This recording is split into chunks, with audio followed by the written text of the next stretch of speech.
Bonjour à tous et bienvenue dans ce nouveau numéro du 7-8 dossier. Aujourd'hui, focus sur l'agriculture yvelinoise alors que vient de se tenir le Salon international de Paris.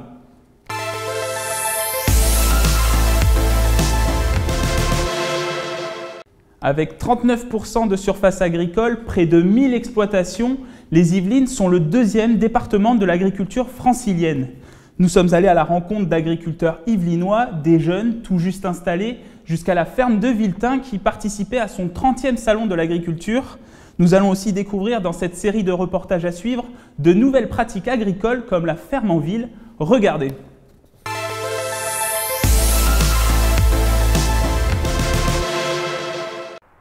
Imaginez une ancienne décharge transformée en ferme. C'est le pari un peu fou mais réussi de l'association Le Vivant et la Ville. En 2014, elle a créé le premier démonstrateur d'agriculture urbaine de France.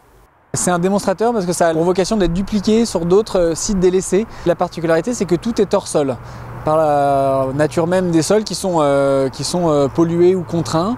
Toutes les technologies agricoles sont développées au-dessus du sol. Là, vous vous situez dans la zone de production et on produit des fraises, des framboises, des tomates cerises qu'on vend ensuite en circuit court. Et c'est l'intérêt de faire des fermes en ville, c'est de pouvoir alimenter l'ensemble des populations qui vivent aujourd'hui la plupart du temps en ville. Une ancienne friche de près de 4 hectares devenue un jardin d'Éden. L'hiver, les équipes préparent les beaux jours. Ils viennent d'aménager la culture des fraises. Ce filet, il vient protéger des insectes, vient protéger du vent, il a pas mal de fonctions thermiques.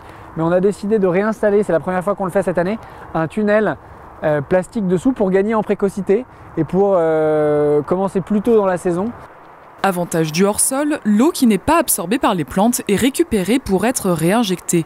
Une économie non négligeable pour cette denrée précieuse. Les particuliers peuvent eux aussi jouer les apprentis maraîchers. Depuis 2015, la ferme en ville s'est lancée dans la location de jardins.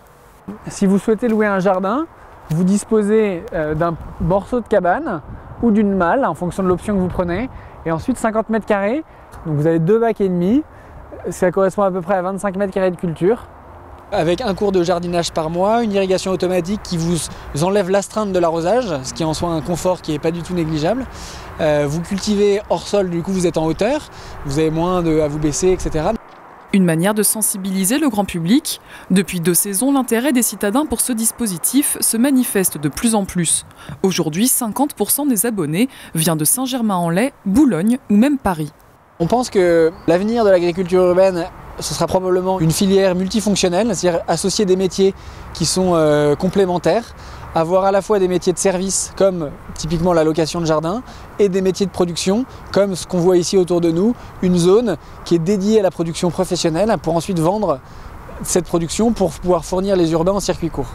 Chaque année, la ferme en ville crée des emplois saisonniers pour s'occuper des cultures. Elle produit en moyenne 12 à 13 tonnes de fruits et légumes par an. Elle espère arriver à 18 tonnes dans quelques années.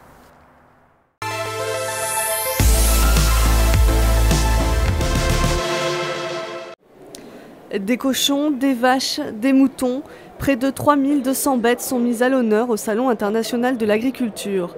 Et parmi ces animaux, des ovins yvelinois, les mérinos de la bergerie nationale de Rambouillet. C'était les mérinos au départ, et comme ils séjournent depuis plus de 2 siècles à la bergerie nationale de Rambouillet, ils ont été rebaptisés mérinos de Rambouillet. Je participe au jugement des concours de races ovines sur la qualité des toisons, en tant qu'expert lainier auprès du concours général agricole. Il y a des critères qui sont communs à toutes les races, notamment l'homogénéité. C'est-à-dire qu'on essaye de rechercher une fibre qui a la même finesse depuis l'épaule, où elle est la plus fine, jusqu'au gigot, où elle est la plus grossière. Prenons de la hauteur pour rencontrer les producteurs. Pour sa 2e présence sur le salon, la ferme des Aluets fait découvrir ses légumes anciens. Des visiteurs étonnés face à des produits comme le choucal, la poire de terre ou la racine de persil. Venez, goûtez. C'est de la racine de persil? Oui, ça se mange cru. Ou cuit comme une pomme de terre. Les gens passent, nous posent des questions. Ah bah tiens, c'était comme ça le salsifis, je pensais pas que ça poussait comme ça. En plus, on les éduque un petit peu, on leur explique comment le cultiver. Même les gens qui viennent du sud de la France, ils disent bah voilà, tiens, au salon, on a vu des légumes en Ile-de-France qui étaient formidables, quoi. Pour ce Salon international de l'agriculture 2017, les organisateurs attendent plus de 620 000 visiteurs jusqu'au dimanche 5 mars.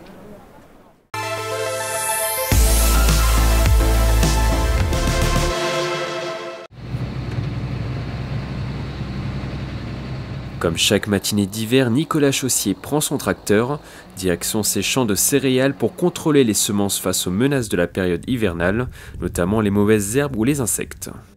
Ici, il y a un vulpin, mais comme on peut le voir, on les a traités à l'automne et le produit agit, la plante est en train d'être détruite. Pour l'instant, l'implantation des céréales est excellente, donc nous allons croiser les doigts pour que la météo soit avec nous et nous procure le soleil et l'eau qu'il faut pour mener à bien nos cultures en fait. Blé, orge, colza, cette exploitation familiale est basée depuis près d'un siècle au village de Prunay-en-Yvelines. À 33 ans, Nicolas Chaussier a décidé de reprendre cette ferme. Il s'est installé le 1er septembre 2016 et souhaite utiliser son expérience professionnelle dans sa nouvelle activité. J'ai été boulanger et pâtissier pendant 15 ans.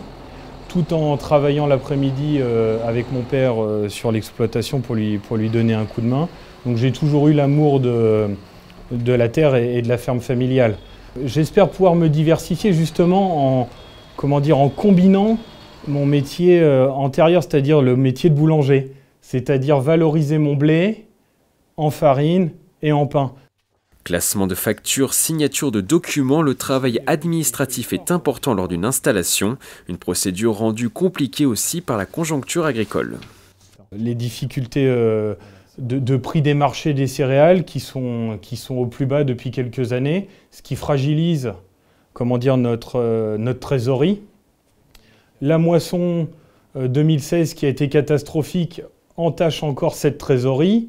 Par contre, c'est vrai qu'on peut compter sur nos partenaires d'approvisionnement en semences, en produits phytosanitaires, en engrais, pour nous aider à traverser cette mauvaise passe, quoi.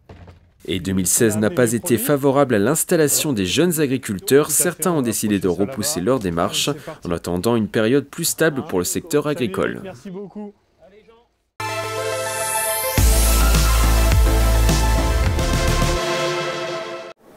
Les vaches du salon de l'agriculture en raffolent. Le foin fabriqué à la ferme de Viltin à Jouy-en-Josas.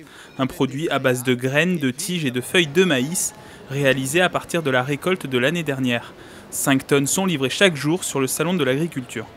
Il n'y a rien à dire, les vaches, il est froid, il est appétant, il reste une matière sèche correcte pour que la vache fasse du lait.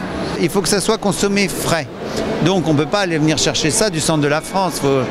Comme on est la ferme la plus près de Paris, ils sont très contents. Et nous on cultive plus de maïs parce qu'on sait qu'on va avoir 300 vaches au salon à nourrir pendant une semaine. En plus de nourrir les bêtes, la ferme de Viltin est présente depuis 30 ans sur le salon. À son stand, activités pédagogiques et dégustation attirent de nombreux visiteurs. C'est vraiment un grand moyen pour apprendre, surtout le domaine des animaux, ce qu'ils mangent. Elle peut toucher, même si c'est interdit, elle peut toucher, donc c'est très agréable. On a fait beaucoup de jeux, on a fait beaucoup de dégustations, puis on a vu des animaux. C'est l'occasion pour nous de rencontrer des clients qui achètent peut-être toute l'année nos produits, qui ont l'occasion de les manger aussi dans leur restaurant d'entreprise et qui sont contents de le retrouver ici, du coup, qui voient vraiment l'agriculteur. C'est l'occasion de leur dire, vous pouvez venir à la ferme, il y a une ferme pas très loin de Paris, on est à 17 km, venez nous rencontrer, venez voir la traite des vaches. À partir du lait de ces vaches, l'exploitation de Jouy-en-Josas fabrique ses yaourts et d'autres produits laitiers. On a mis dans le fond de la confiture et par-dessus du yaourt, légèrement sucré. Quand on mélange, on fait soi-même, on mange un petit peu de yaourt nature, après on met un peu plus de confiture, etc. C'est un peu ludique. Confiture de lait, c'est du lait et du sucre cuits ensemble pendant 4 heures avec de la vanille. Le lait se réduit, se caramélise, devient marron et ça fait une pâte à tartiner. Pour cette édition 2017, la ferme de Viltin a reçu une médaille d'argent et 2 médailles de bronze pour 3 de ses yaourts.